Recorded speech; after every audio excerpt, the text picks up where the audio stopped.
It's a wild world out there, but some worlds are even wilder. Hi, my name is Tyler Hapney, and you're listening to Dungeons and Dystopias. Thank you for listening. Hello and welcome to Dungeons and Dystopias. My name is Tyler Hapney. I am your game master and host. I run hundreds of sessions of Cyberpunk Red and Dungeons and Dragons combined, and this podcast is a way for me to reconcile my thoughts on both of those systems. Today, we're coming after a little bit of delay between episodes, but I do want to discuss Gen Con. In particular, more on the D&D sides of things, rather than Cyberpunk, because I don't remember seeing a lot of huge news coming out of Gen Con for Cyberpunk Red, which, of course, I mean, makes sense. Their most recent book release was a pretty big one, The Night City 2045, which we are still going through, of course, in this podcast and making our way through. But there's been quite a few announcements that were made at the most recent Gen Con related to Dungeons and Dragons. And there's some interesting sort of things here going, I guess. We have some really, some returns of some interesting Dungeons and Dragons settings. And I believe I've mentioned one of these news items before as something that I would like to see happen. So that's good. So, first things first, we've got more third-party studios that are making official D&D adventures, which means at some point I'm actually going to have to cover a third-party book. And it looks recently, or it's sort of plugging here, the Ravenloft, The Horrors Within, and that has already been released, I believe. At least it's been released on D&D Beyond already, and for Master Tier subscribers. But it has, I believe, also experienced a general release. So perhaps that is something we will be covering within the next few weeks, because that has come out recently, and it looks pretty good. I mean, the art is insane from what I'm seeing. And also, we do love Ravenloft and the Domains of Dread and all that other stuff. We've talked about it before here, and it is one of the, I guess you would say, defining settings of Dungeons and Dragons, being Ravenloft. It is really, it's just the bee's knees when it comes to horror campaigns. We're apparently getting some more work from D&D Beyond. I'm personally not one that really uses D&D Beyond. To me, it really seems like they're trying to push it in to wherever they can, and that's great, but not everybody's looking to get into D&D Beyond and pay for a subscription for something that really shouldn't have a subscription in the first place. At least that's how I see it.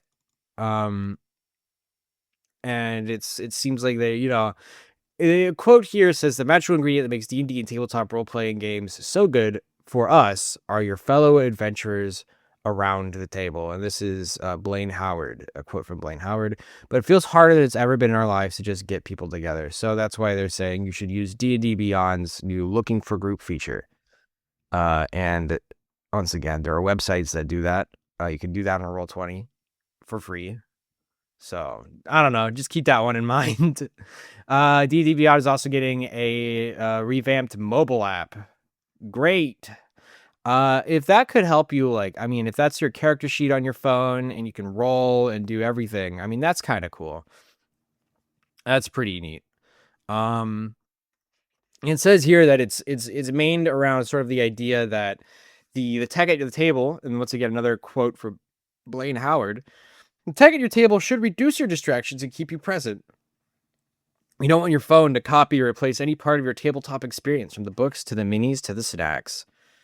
So that's cool. They're trying to make it so that the phone is less distracting. I don't know how they're gonna do that, but that is cool. It's just a character sheet on your phone, but that's cool. And it's concept footage too. It's not even, you don't even have anything solid there, but that's cool for people who use D&D Beyond. Soon you probably will have all that stuff rollable on your phone. We got some more news about the upcoming game Warlock. Very cool. Think that game's gonna be decent. To be honest with you, I haven't looked too deep into Warlock, but it does in fact appear that it will be about a warlock. I know, crazy. We've got a new Arcane Unleashed campaign coming up. It's going to be a campaign for levels 11 to 20, which is extreme, which is really good. We don't have a ton of these high-level campaigns that are explicitly for high levels. So it's very nice that we have, I guess, an 11 to 20, which is really, like, you don't often see that, those 9 levels. And I can only hope that the campaign itself is, well, decently long. You know, you kind of have to hope if it's 11 to 20. But yeah, it looks like this adventure, this Arcana Unleashed coming on. Arcana Unleashed Deadfall takes place in Thay. That's right, Thay, on a mission targeting Zastam, who we've talked about on this podcast before. They're recruited into a magical espionage mission to undermine and eventually confront Zastam. And that is a direct quote. Amanda Hammond. That is the direct quote from Amanda Hammond. Deadfall also contains a gazetteer of Fae, a deep dive into the Red Wizards and their territories, some more magical items, and more stat blocks, including a stat block for the big man Zastam himself. Now think about that. That, you know, I mean, hey, Zastam stat block is always good. It's like getting a Adam Smasher stat block. You know, who knows when you're going to need it, but when you need it, you are going to need it. We have a return into Greyhawk. Will get its first major adventure in late 2027. It's going to be Greyhawk Crown of the Witch Queen. It is focused on Drelna, the vampiric daughter of Tasha, which is, of course, one of the most popular, I guess, lore characters in Dungeons & Dragons. Of course, we've got Tasha's Cauldron of Everything, and a bunch of other Tasha-related things, because she is, of course, one of those original Greyhawk characters from way back in the day. And that's that. You know, the article does make a point here that Wizards of the Coast is releasing both a video game and a source book with a major focus on Tasha. That's right. I didn't mention it earlier, but Warlock, in particular, does seem to have a focus on Tasha, as the character of the Warlock is their patron is Tasha. So think about that. I mean, we're getting a lot of attention focused on this one character, and it's making me curious as to whether or not that is going to be leading into anything, I guess, more major. Wizards of the Coast has described Crowns of the Witch Queen as a story more focused on, I guess, the villain. It's supposed to be thrilling. It's supposed to have a very particular visual style, very big, dramatic. Product architect Andy Chilton here says we're going for big, dramatic silhouettes and bold, impactful shapes. Feel like classic Greyhawk, but reimagined and updated for today. Very cool. Can't wait to get back to Greyhawk, especially after all this discussion about 5.5e returning to all of these new, or not old, I mean new, I mean old settings like Greyhawk, like what we're about to be talking about. We are returning to some of these settings that have been neglected through the 5th edition because maybe they weren't as popular as Ravenloft or some of the other places, or I guess the Sword Coast. But now we're actually giving them the attention I think they deserve. Because, I mean, people wrote these, and a lot of them have a lot of detail and a lot of uniqueness about them that, well, frankly, just isn't really being, I guess, appreciated.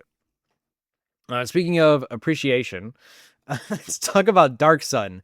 Dark Sun's back.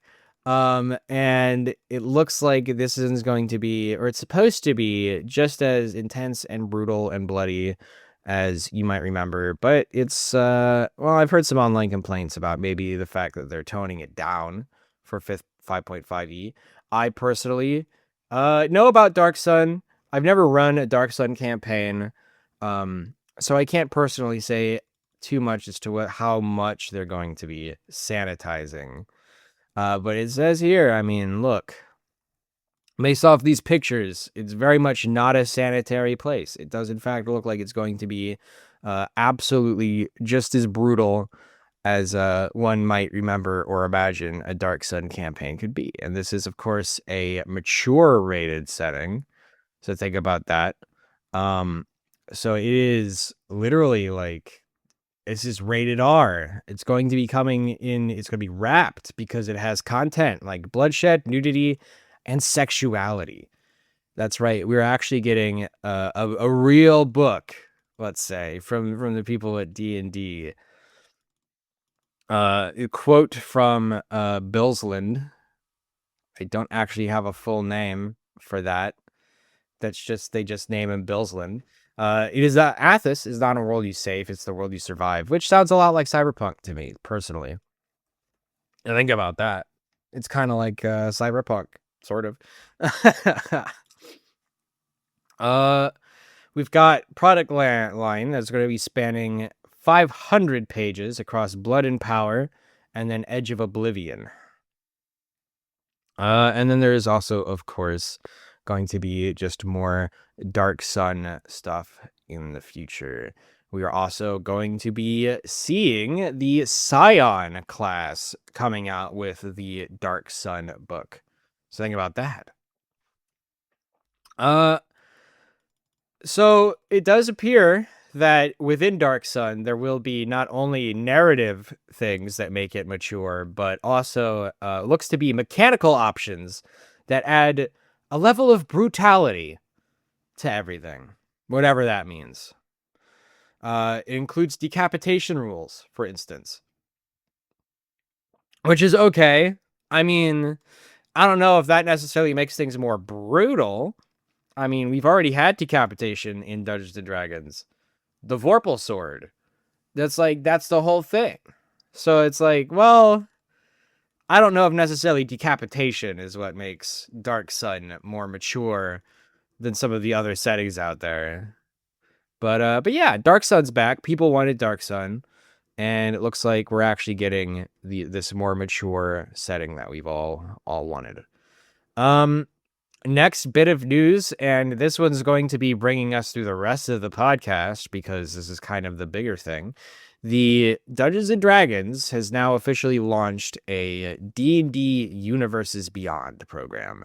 And what is Universes Beyond? Well, Universes Beyond is D&D's way of linking, I guess, with other settings and making them into something that can be, I guess, D&Dized, if that makes sense. This is going to be starting with a crossover in November, so just about 3 months from now, between Dungeons & Dragons and World of Warcraft. This is a full World of Warcraft campaign setting that obviously is probably going to be taking place over Azeroth, maybe Outlands. I would be surprised if they went all the way to the Outlands, because that feels like it'd have to be a whole other book. But Northrend, yada, yada, yada. You get the idea. It is going to be a very detailed look at World of Warcraft. The book, as it says here in the article, contains 26 magic items, 60 new spells, 23 factions, 50 monsters, 7 dungeons, which I feel like, you know, World of Warcraft has so many dungeons. You could definitely put more than 7 in there, and 30 dungeon boss stat blocks. So really, at the end of the day, you're going to have enough to basically play World of Warcraft and Dungeons & Dragons. Rules for professions, mouse, and companion creatures will dig even deeper into adapting World of Warcraft into tabletop, which is crazy. The book itself is going to be a whopping 256 pages, so it's not going to be anything crazy. And then we have a digital Ice Crown Citadel adventure that takes 5 level 16 characters through level 20. So that's another high-level little thing. That has to do with Ice Crown Citadel, one of the most famous places in World of Warcraft. And then it looks like D&D Beyond, World Wizards of the Coast is going to be pushing this even further beyond World of Warcraft. This is just like the first one. Because actually, guess what? Star Wars. Star Wars is the biggest news coming to Dungeons & Dragons. They are making a Star Wars book for the second Universes Beyond release.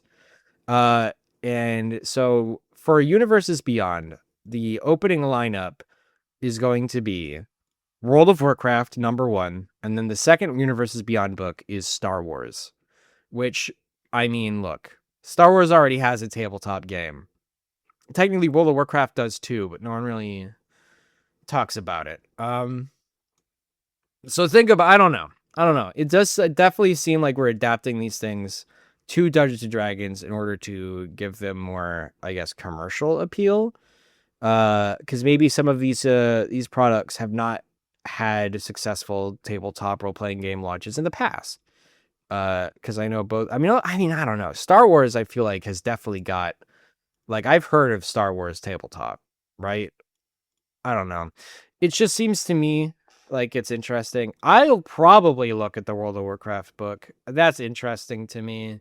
Star Wars, yeah, well, like I said, we've already got all that content kind of out there. People have been making Star Wars stuff for decades. You know, it's not like this is going to be a sort of new foray into things. So anyways, let's wrap up the episode with our metaphorical monster of the week. And since we're talking about World of Warcraft and Star Wars, we might as well talk about something related to one of those. And since I know more about World of Warcraft, we're going to talk about Murlocs. Murlocs are one of the monsters I personally hope to see in the upcoming World of Warcraft book. If we don't have a Murloc stat block, I might actually lose my mind. Because it feels like if you're going to be making a World of Warcraft, whatever, at the very least, you've got to have a Murloc. Somewhere in there, because Murlocs they're a very unique creature to the World of Warcraft setting, and I would say they're also extremely iconic.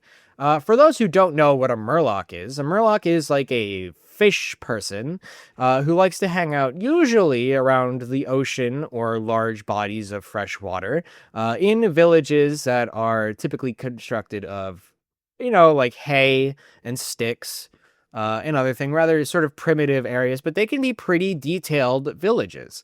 And these Murlocs, they are very typically feral people, though we have seen many Murlocs who aren't feral.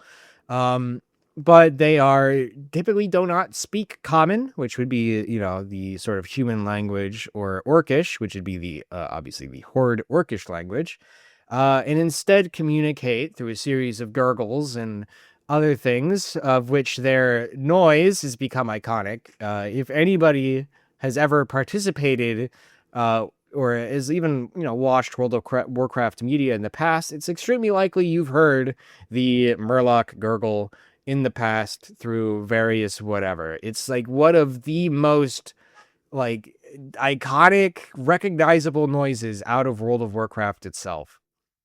They also show up in the World of Warcraft movie for like a scene. That's really cool. But yeah, Murlocs. There's a lot of quests related to Murlocs in World of Warcraft where you get to learn a lot more about their society.